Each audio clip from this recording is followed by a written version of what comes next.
There are more slaves today than during the Great Atlantic Slave Trade. And it looks the same as it did then. It's predominantly labor. A slave in the 1800s was valued at about $40,000. So it was, it was much harder that, they were kidnapped, they had to transport them. There was a lot involved, and that's not the case today.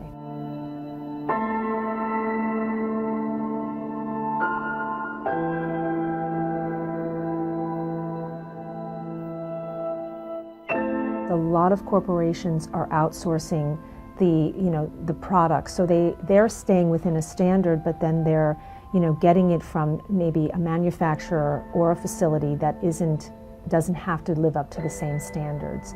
So I do think it's up to people to really ask those questions.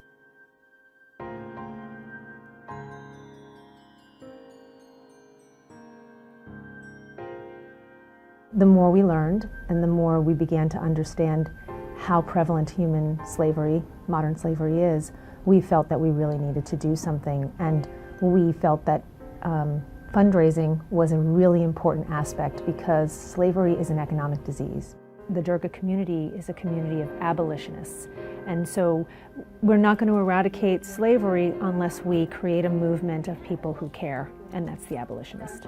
But we often don't think that we're playing a part in it, and I think that most people today would never consciously play a part in the trafficking boom, but our demand for cheap goods, our consumerism, and the amount that we consume has caused a demand for cheap labor and, sadly, slave labor.